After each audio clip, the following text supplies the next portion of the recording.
My grandfather, his father died, and he went into an orphanage. Somehow, he found his way to Ignatius for high school and graduated and went on to law school, became a very talented lawyer and judge, and really paved the way for our family for the next century. And at graduation, mine and my brother's as well, hearing Harry, class of 57, and Harry, class of 1918, is a very moving and emotional feeling for us. My father skipped several grades in grade school, graduated young at Ignatius, young at John Carroll. He was 22 or 23 years old when he graduated from law school. First, he was a law clerk for Judge McConnell for a couple of years. Then he went to private practice as a criminal attorney with Gold, Messerman, Rotatory, and Hanna.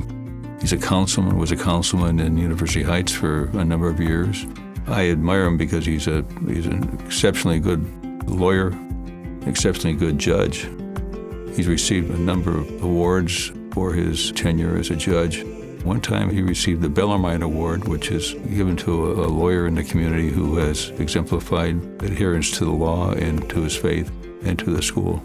I think Harry's best contribution at Ignatius is being one of its best salesmen. He will be known for talking to kids and parents and an example of what can be accomplished by an Ignatius student. Tirelessly promoting the ideals that the Jesuits put forth and instill in their students, and being a man for others.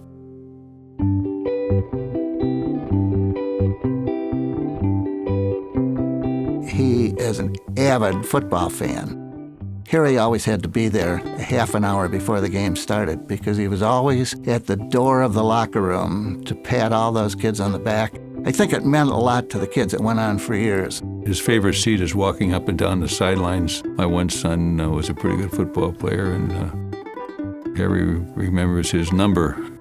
I don't know that I could remember the number. Right before taking the entrance exam at Ignatius, we had a very short conversation. He said, "Son, it's either Ignatius or back to Jesu, so make sure you do a good job." He goes to daily mass, and he once told me that he didn't know how anybody could be on the bench without a little help from the Almighty. He said he thought that he better get a little dose of that help every morning. My mother deserves a lot of the credit.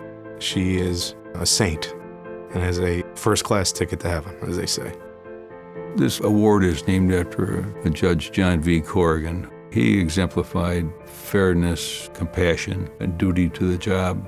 When Judge Hanna was getting this award, I could only think of how happy John V. Corrigan would be to see a man of almost his same character. When asked the question, how did my father distinguish himself to receive this award, my sister Molly, who lives in Australia, sent this note. Harry has distinguished himself in his uncompromising commitment to his values and moral code. In the face of having to maintain his popularity with the public, regard for his professional community, job financial security required when you raise 7 children, political standing, and the ability to make an ethical and perhaps unpopular decision, Harry's commitment to his moral code has never wavered. And that is quite remarkable in the world as we know it today.